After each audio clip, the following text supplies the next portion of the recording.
Gracias. Bueno, un saludo a los presidentes, vicepresidentes, representantes y miembros de la Junta de Acción Comunal del Departamento de Nariño, al presidente de la Junta de la Asociación de Juntas de Acción Comunal de Pasto, Carlos Zambrano, al presidente de la Federación Departamental de Juntas de Acción Comunal, Yadmit Meneses, al gobernador del departamento de Nariño, John Alexander Rojas, al alcalde de la ciudad de San Juan de Pasto, Germán Chamorro de la Rosa, al viceministro general del Interior, Gustavo García Figueroa, a los congresistas de la República, a los funcionarios del Gobierno Nacional, a los alcaldes municipales que nos acompañan y en general a toda la ciudadanía aquí presente, a los medios de comunicación, a los mandos regionales de las fuerzas militares y de la Policía Nacional, a los representantes de las comunidades indígenas. Un saludo a la Fundación Cultural Indoamericanto que nos recibió y a toda la ciudadanía en general. El tema de diálogo que aquí se ha escogido y el protagonista de esta reunión indudablemente es la acción comunal. La acción comunal en Nariño tiene un porcentaje de juventud más elevado que en el resto del país. Y una de las tareas de la acción comunal en general y de las personas que representan las acciones comunales en la institucionalidad nacional debe ser el rejuvenecimiento, porque si no, no hay futuro. Así de simple. Rejuvenecer la acción comunal, sus formas, sus maneras de interpretar la sociedad, su estética, todo puede ser sometido a que se convierta en un medio de rejuvenecimiento. Rejuvenecer es clave porque en 20, 30, 40 años, cuando nosotros no estemos, quienes van a dirigir este país en general son ustedes, los jóvenes. Ya comienza un proceso de transición, el cambio mismo, la posibilidad de tener un gobierno de cambio no ha sido más que por el producto de 1 millón de jóvenes entre 18 y 22 años, muchachos y muchachas que decidieron como nunca antes ir a votar, ir a la urna, y eso cambió completamente el panorama político del país.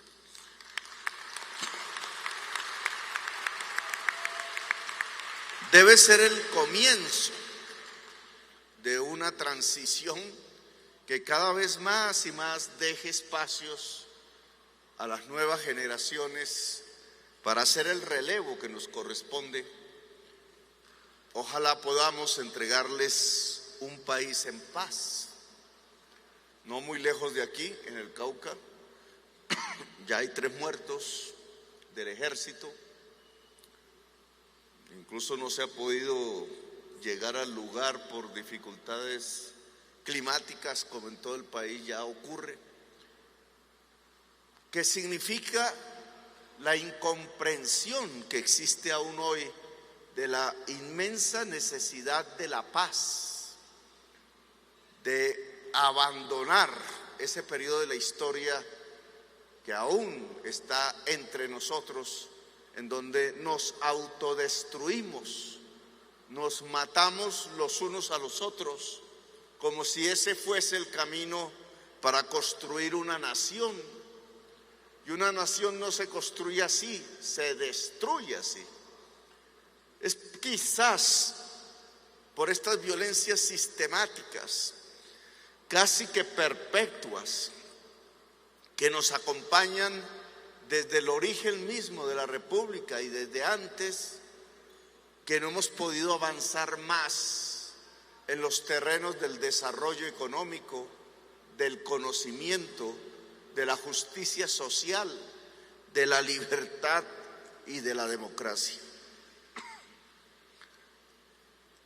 El gobierno del cambio debe construir esas posibilidades de la paz. Y las posibilidades de la paz no son simplemente las de lograr negociaciones con grupos armados. Ha iniciado una con el ELN, se anuncia otra desde una perspectiva diferente, con cerca de 1.500, 1.600 integrantes. Oigan ustedes esos nombres de los chotas y los espartanos, las dos bandas juveniles, en su mayoría negras, que controlan barrios de la ciudad de Buenaventura y que guerreaban entre sí, asesinándose, negros jóvenes matando negros jóvenes, como si por ahí se pudiera construir el futuro de las negritudes en Colombia. El futuro de las negritudes en Colombia pasa porque tengan más poder. Y en Nariño sí que deberíamos hablar del tema. Hasta ahora se está pensando en una verdadera sede de la Universidad del Nariño en Tumaco, que es la segunda ciudad del departamento de Nariño. La gran pregunta que tendríamos que hacernos es: ¿y por qué no antes? ¿Y por qué no desde el inicio? ¿Acaso era que la región pacífica no pertenecía a Nariño? ¿Acaso es que por el color de la piel se excluían las personas de la inversión pública? ¿Acaso no es por ello que esa exclusión de territorios a donde llegaron los esclavos tratando de liberarse ellos mismos de la esclavitud, se convirtieron en territorios excluidos simplemente porque allí se habían ido rebeldes los esclavos a liberarse? No les gustaba la emancipación a quienes dirigían a Colombia, y no les gustaba porque eran precisamente los esclavistas los que gobernaban a Colombia. Y esa visión, lo he dicho en mi campaña electoral, se prorrogó en el tiempo, aún después de la existencia legal de la esclavitud. Se prorrogó como una cultura de la exclusión, con unas mentalidades del racismo que han gobernado a Colombia y han gobernado a los territorios. Por eso una tarea fundamental de la acción comunal en la región pacífica es precisamente con el gobierno nacional construir las condiciones de una nueva emancipación. Una nueva emancipación que ya no tiene que ver con cómo legalmente se quitan las cadenas de hierro, sino con cómo en la práctica nos quitamos las cadenas mentales de la nueva esclavitud y podemos incluir territorios. Leí algunas estadísticas de Ecuador, nuestro vecino, al cual considerábamos más pobre, siempre, más pequeño, con menos población, como si fuese una extensión de Colombia hacia el sur, recordando quizás la vieja idea de la Gran Colombia. Y resulta que Ecuador hoy, en la misma región al sur de Tumaco, en territorio ecuatoriano, está exportando 5.000 millones de dólares en camarones a la China. Porque ellos sí y nosotros no. El mar no cambia de temperatura del lado ecuatoriano al lado colombiano, no es diferente.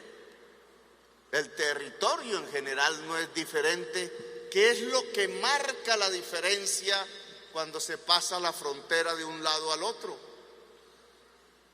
Me decía el ex senador Velasco, aquí consejero de regiones, que solo en una madera que se llama el balso, que nosotros usábamos muchísimo, yo lo usaba cuando era estudiante en los colegios porque se podía trabajar facilísimo, es natural de Colombia. Los ecuatorianos exportan 900 millones de dólares al año, nosotros no. ¿Y entonces qué nos pasó? Pasó que nos atrofiamos en la guerra. Pasó que esa misma región en donde debería producirse hoy, cultivarse, que se llama ahora camarón, o sembrar estas especies de madera, y sin ninguna dificultad física llevarlos por mar a la China o al Japón o a Corea o a Singapur. No hay nada que impida el acceso de esta región al otro lado del Pacífico, que no sea la incapacidad nacional que nos hemos producido nosotros mismos para no hacerlo. Si la región de Tumaco exportara 5.000 millones de dólares en camarones, tal como lo hace Ecuador, realmente tendríamos a nuestra juventud negra en el lado nariñense matándose entre sí, cuando habría tantas posibilidades con esa riqueza de construir futuro, de construir ciudad, de construir conocimiento, que es el verdadero desarrollo, de construir territorio y de construir región. A mí sí me gustaría que ese diálogo que va a iniciar entre los chotas y los espartanos, que no es más sino un diálogo entre la juventud excluida y llevada a la violencia, tocara estos temas, tocara el por qué el Pacífico colombiano es la única región de todo el Pacífico mundial pobre.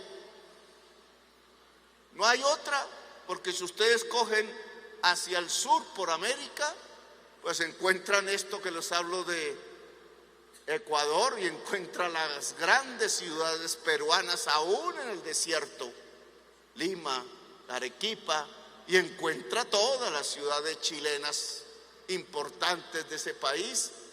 El único pedacito pobre del Pacífico suramericano es el colombiano. Y si cogen hacia el norte, pues es que los centroamericanos construyeron sus capitales fue en el Pacífico, no en el Caribe.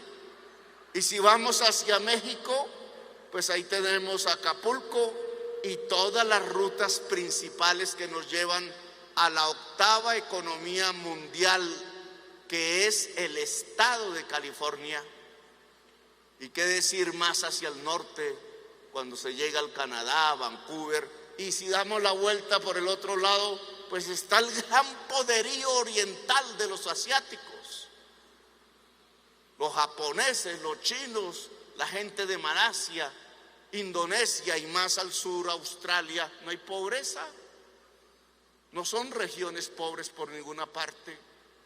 Y entonces, ¿por qué la única región pobre del Pacífico en el mundo es el Pacífico colombiano?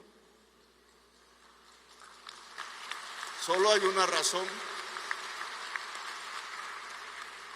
porque allí se fueron las personas de color negro liberándose de la esclavitud, y los gobernantes herederos de los esclavistas decidieron olvidarlos. Es por eso, entre otras, que no se desarrolló el sistema educativo superior en la ciudad de Tumaco. A nosotros nos toca recortar esas diferencias en 4 años. Diferencias y exclusiones de siglos, Quizás haya que pensar en cómo elegir otro gobierno progresista en los próximos otros 4 años.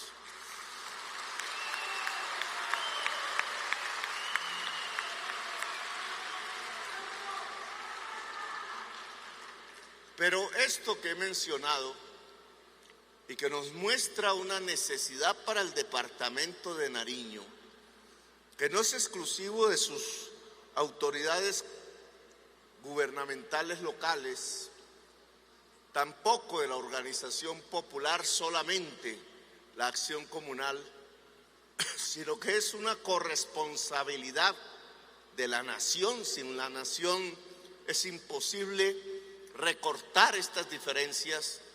Tenemos que hacer ese plan en la región pacífica nariñense que permita una segunda emancipación.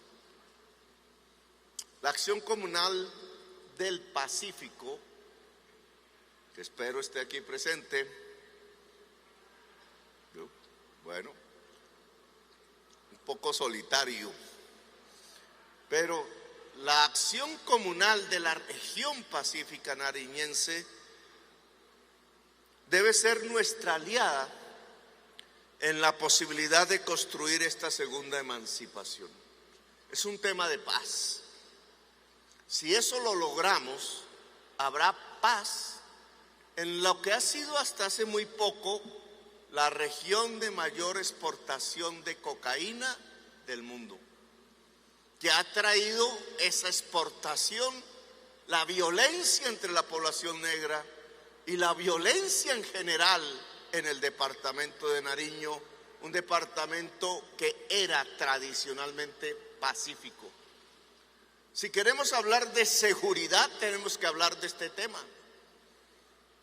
Están matando dirigentes sociales en las zonas donde compiten las agrupaciones narcotraficantes por el control de la cocaína. Sea por una razón, sea por otra, ese tipo de control mata a la sociedad civil, le quita el control sobre su propio territorio, que pasa de la ciudadanía al grupo armado, al jefe del grupo armado. Si nosotros logramos un plan de segunda emancipación y seducir a la juventud negra de la región pacífica con las sedes universitarias, con las posibilidades económicas que existen, indudablemente estaríamos construyendo un baluarte fundamental, un pilar estratégico de la posibilidad de una paz total, es decir, de la seguridad. Así que los invitaría a que contempláramos la construcción de este plan. Lo digo desde Pasto, deberíamos decirlo desde Tumaco, pero aprovecho la oportunidad para mencionarlo.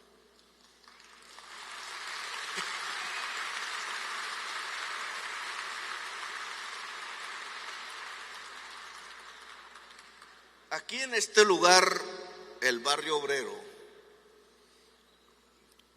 que se llama así porque es en el mundo obrero, en el mundo del trabajo, donde en tiempos contemporáneos se han desarrollado lo mejor de las ideas progresistas del mundo. El progresismo no es nada sin el mundo del trabajo y el mundo obrero. Pues en esto que se llama el Barrio Obrero hay una capital fundamental de las ideas progresistas de Colombia. Y esta reunión de la acción comunal aquí en el Barrio Obrero me parece sugerente. No estoy muy de acuerdo en que la acción comunal se convierta en una empresa. Me parece que debe seguir siendo una organización popular.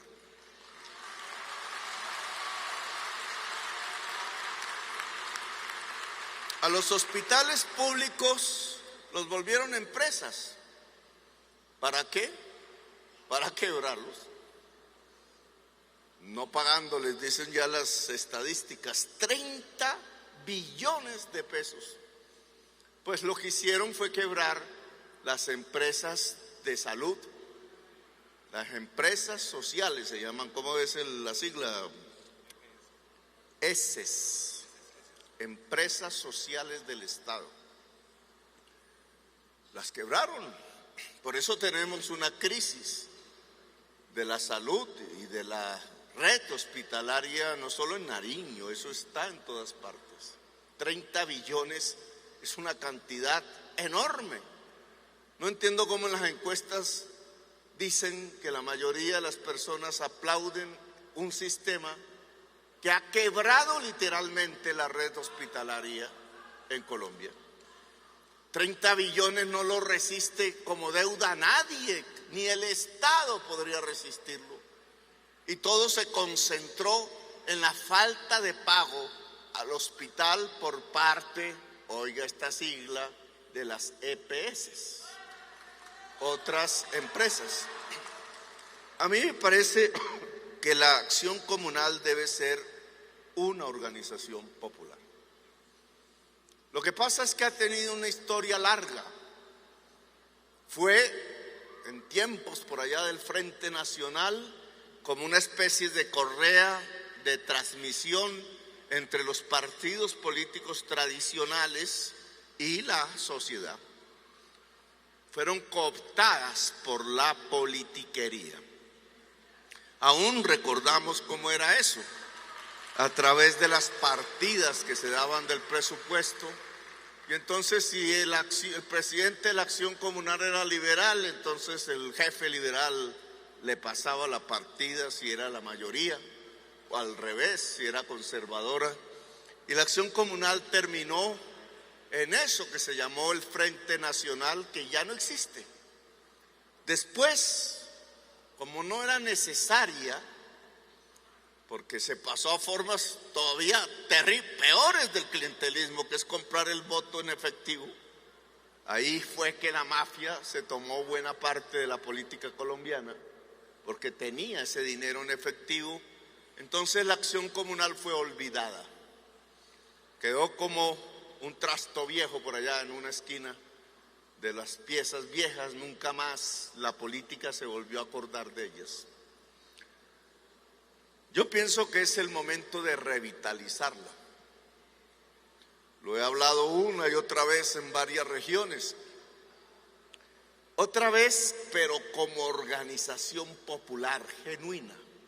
Es decir, como vocera de los intereses de la comunidad en la que tiene una jurisdicción.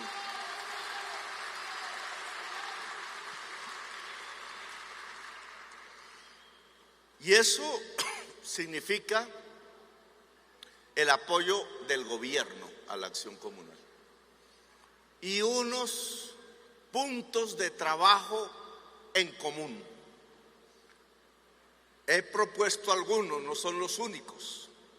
Ustedes aquí han hablado incluso de algunos otros, pero hemos propuesto 3 tareas y depende de las regiones. Una tarea es la olla comunitaria donde hay hambre. Donde hay hambre. Tenemos dificultades con eso. Se convocaron,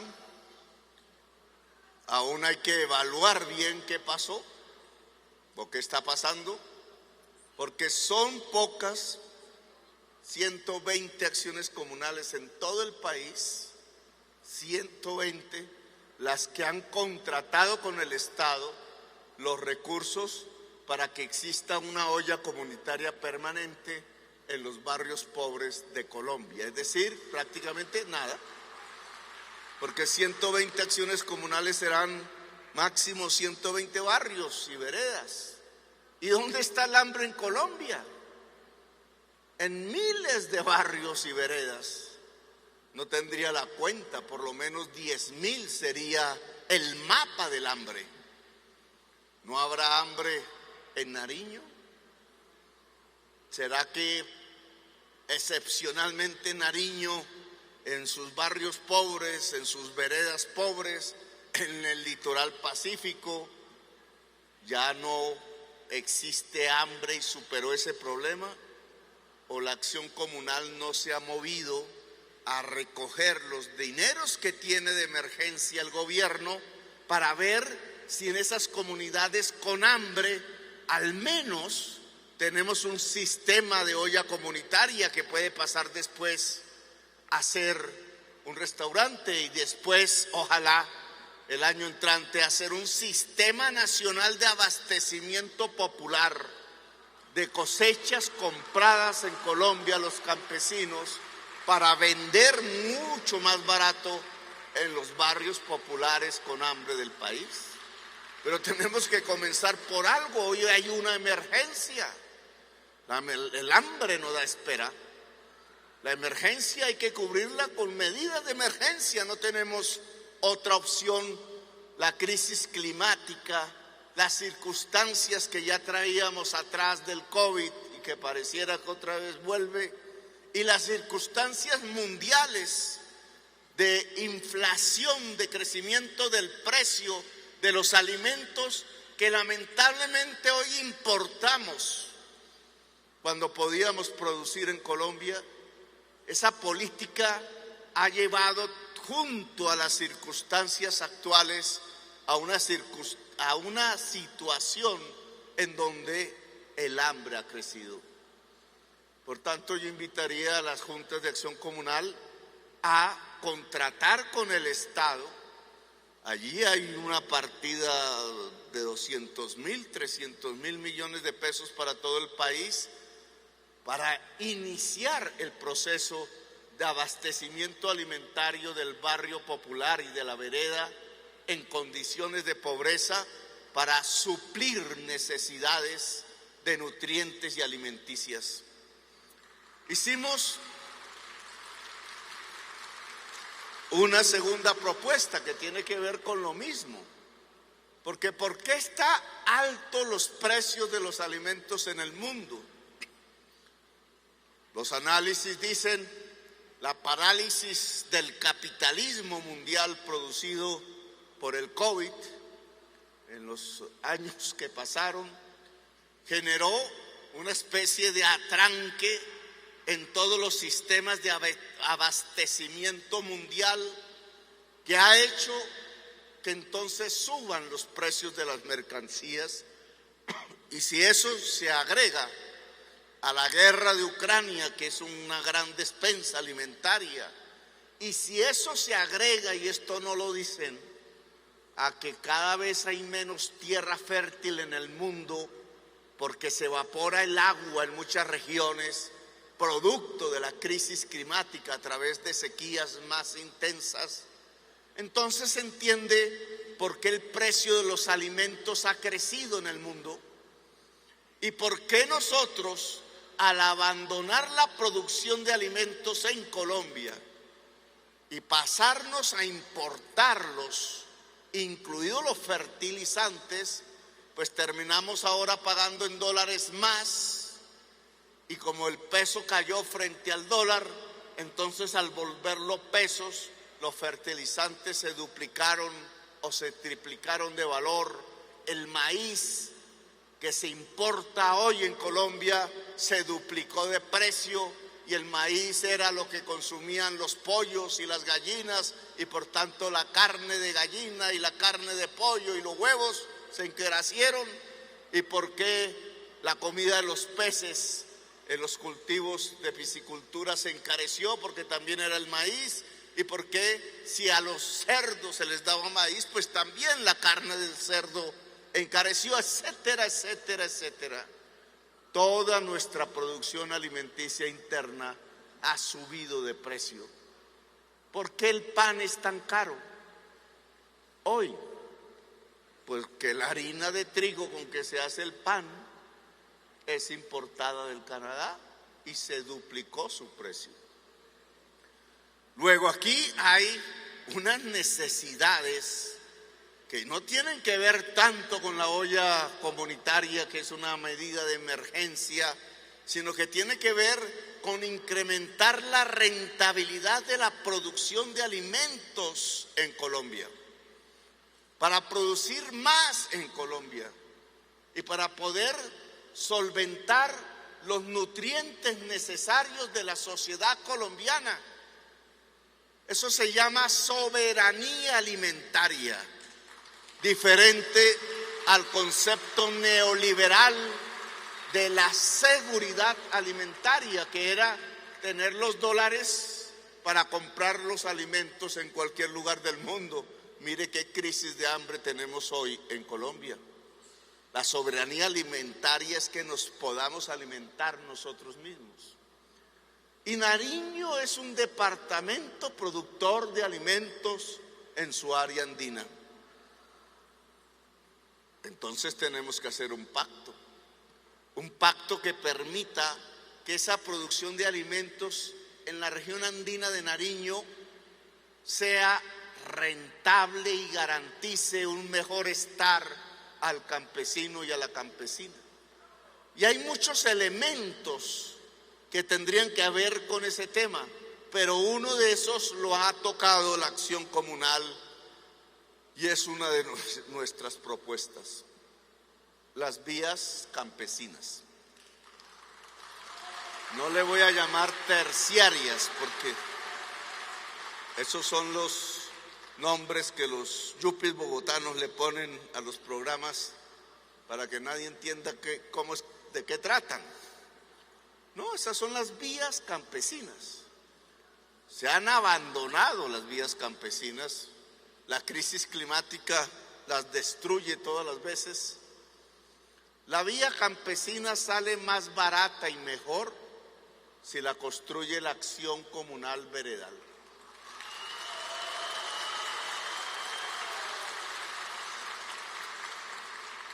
Entonces tenemos un trato que hacer. Las acciones veredales rurales, las acciones comunales del mundo rural de Nariño, esto habría que extenderlo a todo el país, deben reunirse para establecer las prioridades de vías campesinas que se necesitan en el departamento de Nariño. Por orden, primero esta, segunda esta. Nosotros comenzaríamos de arriba abajo, quizás no acabemos, porque los presupuestos siempre son limitados, pero esas vías serían contratadas con las acciones comunales rurales del departamento de Nariño. Para eso entonces hay que organizar una asamblea de acciones comunales rurales del departamento, y esto habría que extenderlo al resto del país, porque un elemento para tener más alimentos, incluso más baratos, y para mejorar las condiciones de la rentabilidad de producción de alimentos campesinos en Colombia, es tener vías campesinas. Esas vías campesinas son las vías de la alimentación. No es el único mecanismo, porque habría que hablar de la tecnología, del crédito del Banco Agrario, etcétera, pero este es un papel que puede cumplir la acción comunal en el mundo rural en Colombia, y esa es una segunda propuesta.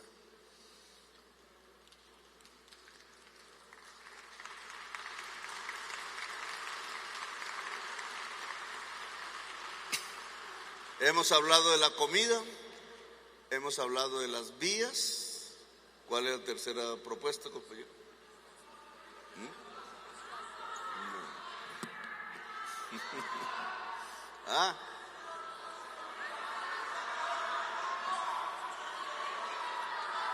No, uno por uno.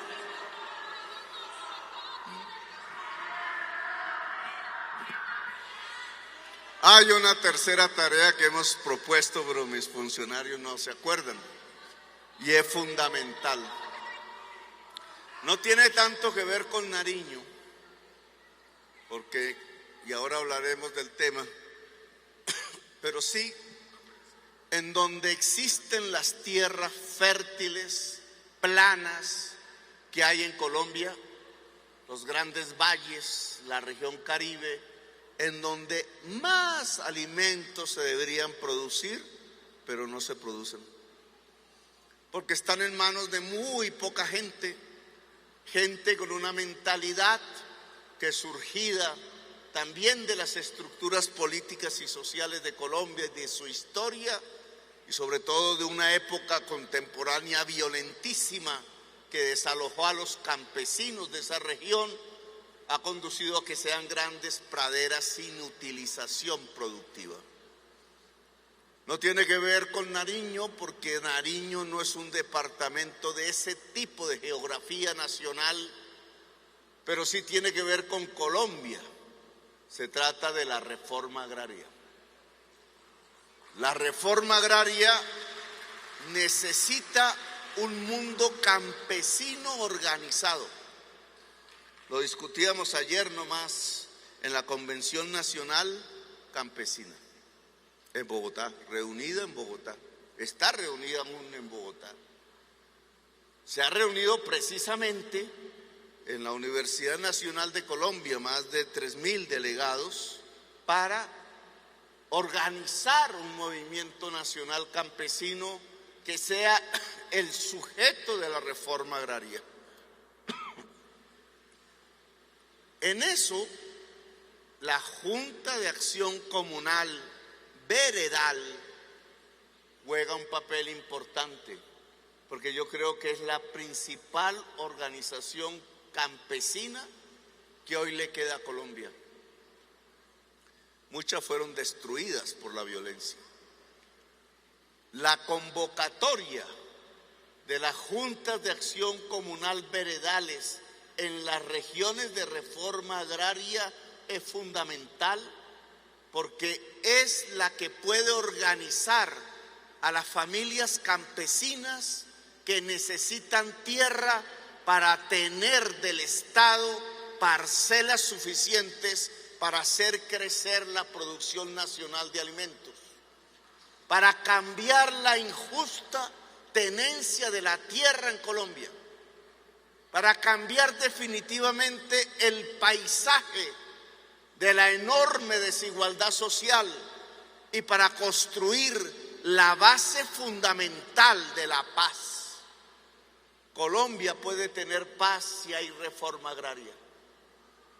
Y esa tarea que está para el mundo, el paisaje y la geografía de las tierras fértiles de Colombia, planas en los grandes valles del país, también tiene una correlación en el mundo campesino de las regiones andinas de montaña, sin esa posibilidad de acceso a la tierra fértil y plana del país. La manera como el campesinado minifundista de la región andina de Nariño, del Cauca, de Cundinamarca, de Boyacá y de otras regiones de Colombia, que no pueden expandir la parcela porque sus vecinos son otros pequeños minifundistas, es la industrialización asociativa de su producción. Vamos a poner el ejemplo de la papa pastusa. La papa está compuesta, está organizada a través, su producción se ha organizado a través del pequeño minifundio. Los paperos, unas veces si el precio es alto tienen ingresos, otras veces si el precio es bajo se arruinan. Tienen que vender la papa en la carretera o no sacarla de la tierra porque sale más caro. Y es solo uno de los ejemplos de lo que sucede en el mundo andino agrario de Colombia. Una manera de lograr que esa familia productora de papa tenga mayores ingresos y más constantes. Lo mismo podría decirse de la pequeña producción lechera de Colombia, de los pequeños productores de maíz blanco, que es el alimento que consumen los seres humanos, etcétera, es que se pudieran asociar para volverse copropietarios de la industrialización de su producción. Es decir, que el arrocero fuese dueño también del molino. Es decir, que la lechera fuera dueña, copropietaria con muchos otros lecheros de la pasteurizadora.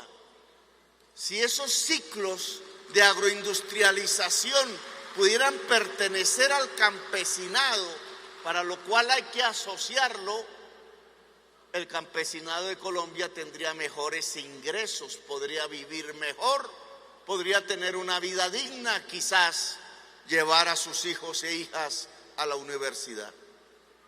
Esta tarea, que es más profunda aún, más compleja, la industrialización de la producción agraria andina de Nariño, es una tarea que también puede ser un pacto entre la acción comunal y el gobierno nacional.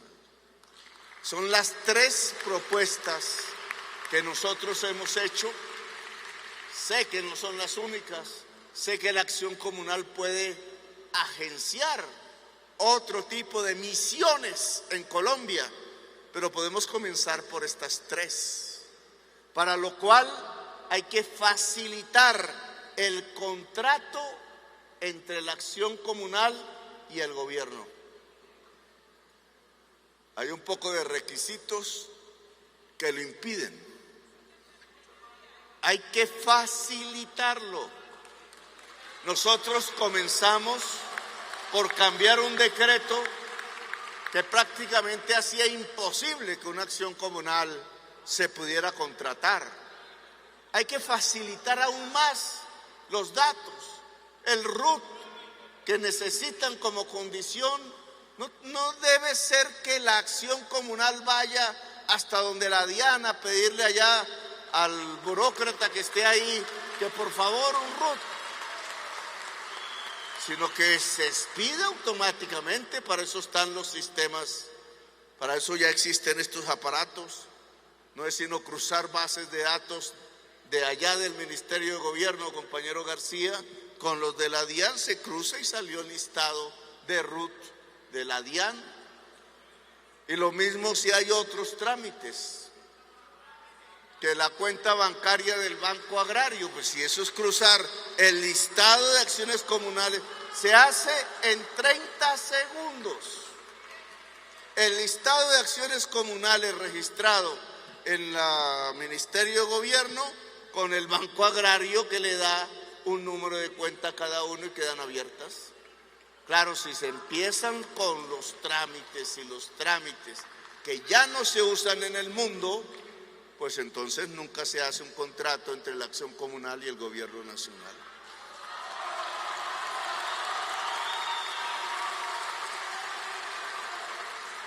Antes de finalizar este año tiene que haberse solucionado ese tipo de trámites para que precisamente esto que estamos hablando se pueda volver una realidad. Aquí en este lugar, en el año 2021, pasaron centenares de jovencitos que habían participado en las protestas detenidos. Hicieron lo mismo que en Chile. Cuando hicieron el golpe de Estado de Chile y mataron a Allende, porque al final lo mataron, trajeron miles y miles de jovencitos a este tipo de estadios, de coliseos. En uno como este mataron a Víctor Jara. Así parecido a este, más frío, más gris, más viejo, mataron a Víctor Jara en Santiago de Chile. Este sitio hay que redignificarlo.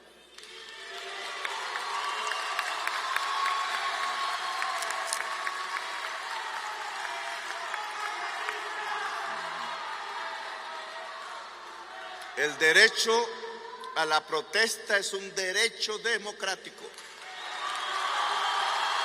El derecho a expresarse, a movilizarse es un derecho democrático. Los gobiernos que ordenan a su policía matar, encarcelar, torturar y detener jóvenes no son gobiernos democráticos.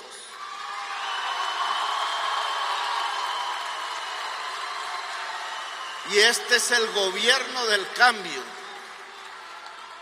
Este lugar donde el miedo cundió y se llenó el espacio del temor debe ser redignificado.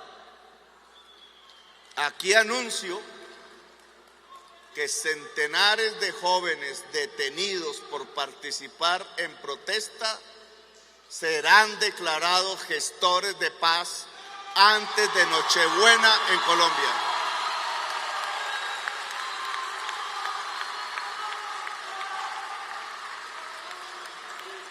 Este gobierno no colinda con líderes juveniles, sociales y activistas que simplemente se expresaban manteniéndolos presos en las cárceles de Colombia cuando tienen el derecho de pasar su Navidad con sus familias. Les agradezco su atención. Muchas gracias.